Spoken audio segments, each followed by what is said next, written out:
Now, if you guys like our NFL mailbags, then like today's video. I appreciate them, A, because I just get to literally talk football with a variety of different topics involved there, and it gets audience engagement. So I always appreciate that.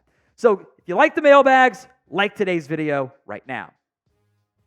From Cali Lama, do you think there is a possibility the Patriots trade Matthew Judon? If so, what do you think they could get for him? It's a really good question. I would guess that short term, he's not going to be traded.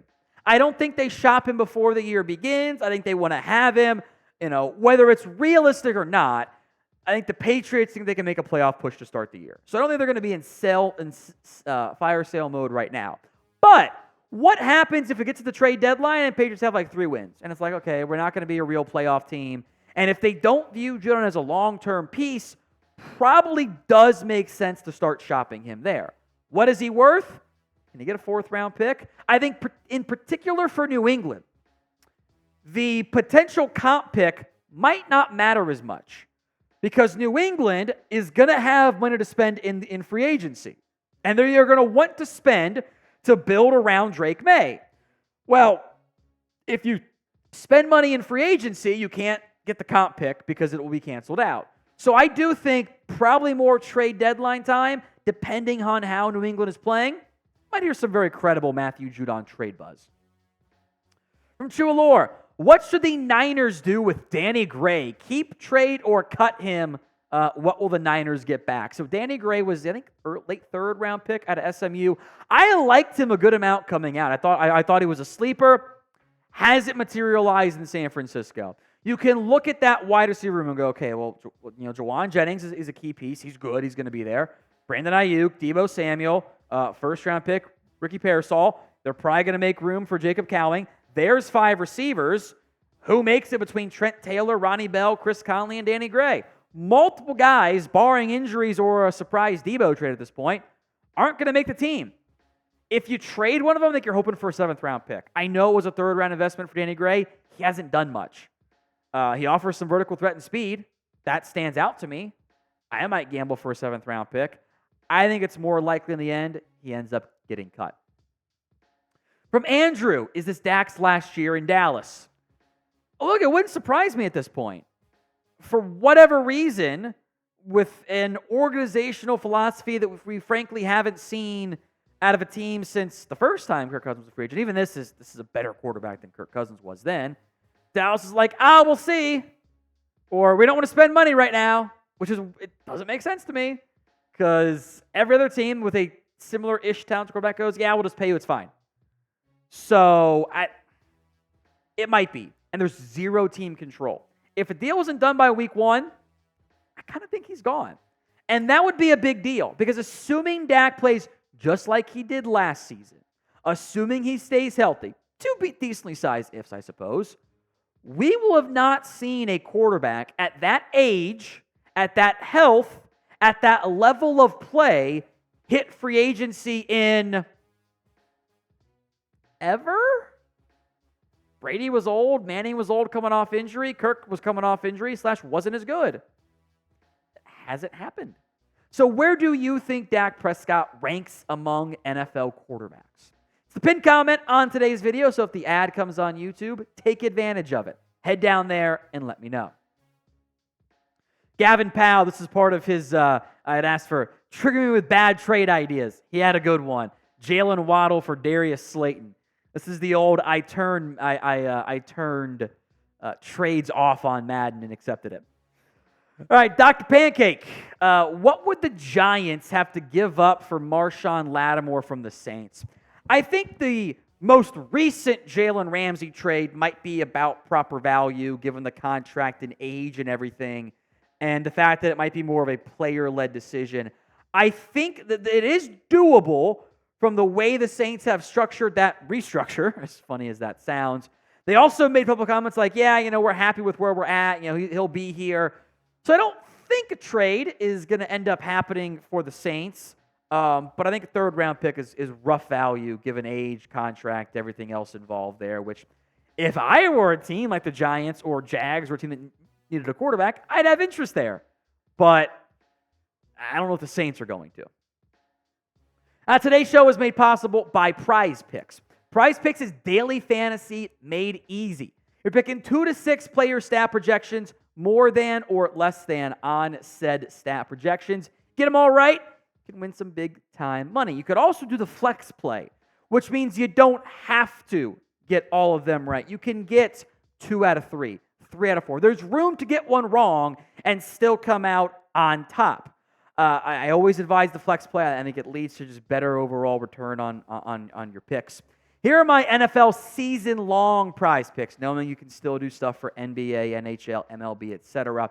More than passing yards for Patrick Mahomes, Dak Prescott. More than receiving touchdowns for CeeDee Lamb, sacks for Micah Parsons. By the way, all 4 of those numbers were less than their season totals last year.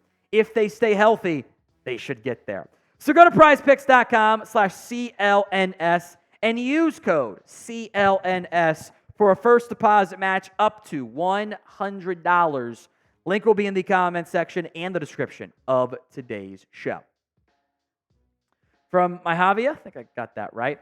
Niners trading for any offensive lineman.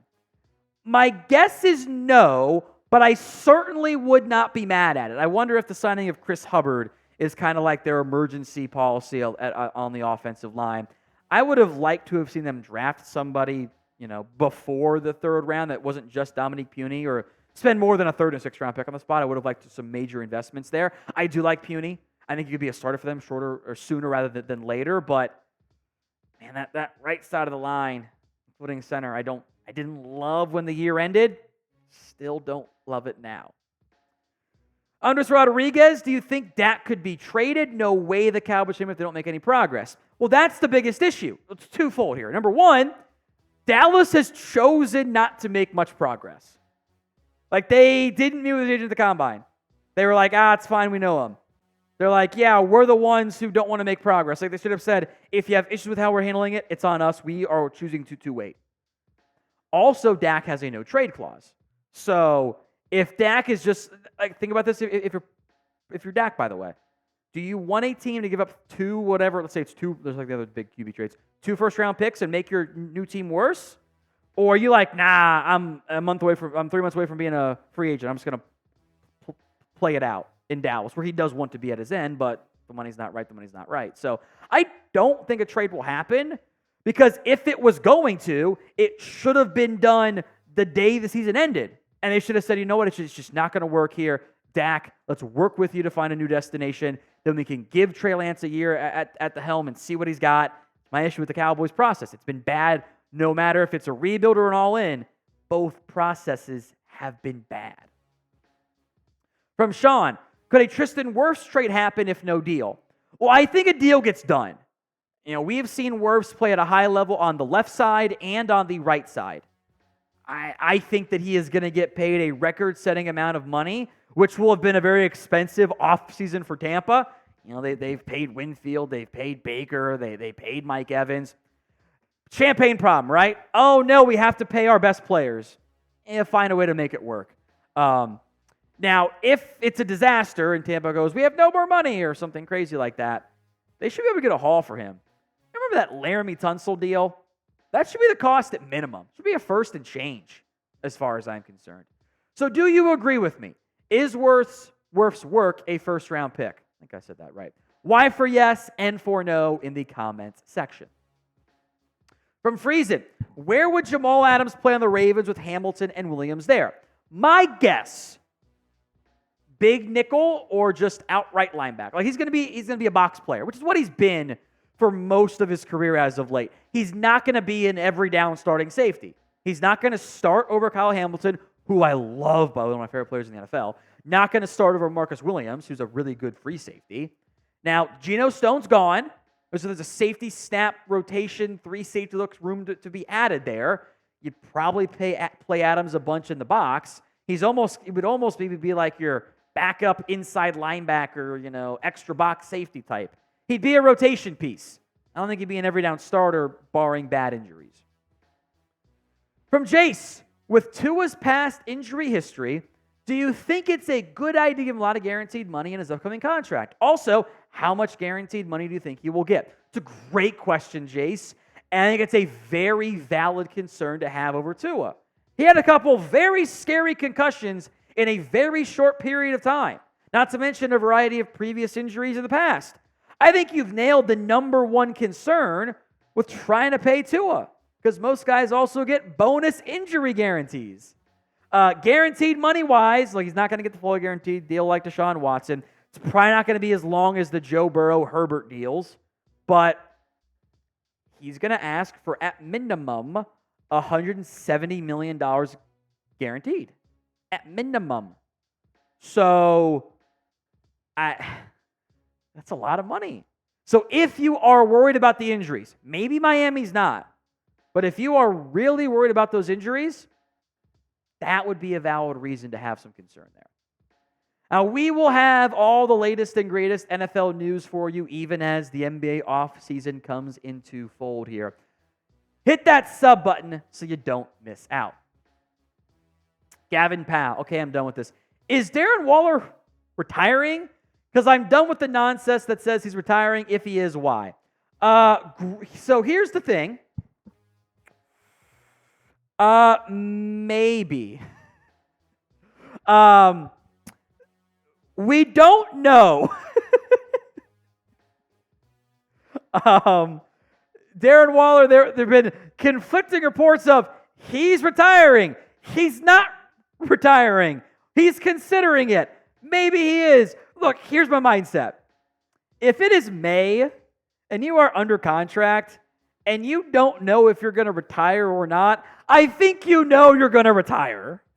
Or at least like you just haven't admitted it yet. So for the Giants' perspective, Gavin, I would operate like Darren Waller's not going to be there. It'll be Daniel Bellinger and Theo Johnson as your tight ends. If he comes back, great. But tough to trust him right now. Martin, good to see a Miles Sanders trade after June 1st. I got to check. I don't think the savings are that different for Sanders trade-wise pre or post June 1st. Maybe it is. I wouldn't be shocked if he got cut after June 1st, though. Carolina has running back options. Drafted Jonathan Brooks. Sanders has maybe one more year left with Carolina anyway. I could see him on the move after June 1st. That would not shock me. So name a player who you think gets traded. Maybe it's Miles Sanders. Maybe it's somebody else. Go ahead and vote for me in the comment section of today's show.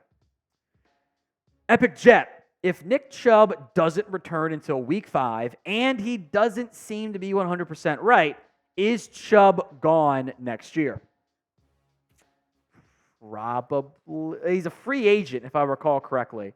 Yes, he is a free agent. So, maybe. I think that might depend on how much money he's looking to get. How does he play down the stretch next season? I would say that real chance he's not with the Browns next year. But if he looks closer to his old form on a cheaper contract, it could very well happen. From Gavin, are the Jonathan Allen trade rumors true about the Dolphins? I think the speculation about trying to get Jonathan Allen is real. And I think that I get why that one has popped up. They drafted Johnny Newton. How are you going to play both those guys together? Maybe not too much there. He's due for a new contract too. I would say probably not Miami because they got to pay Tua. They got to pay one of Tyreek Hill or Jalen Waddle. They want to pay Javon Holland. They got to pay maybe a Jalen Phillips soon. It's a lot of guys to pay on that team. Some big money coming off the books. Teron Armstead probably next year, but I would say I'd be surprised if they went down that path.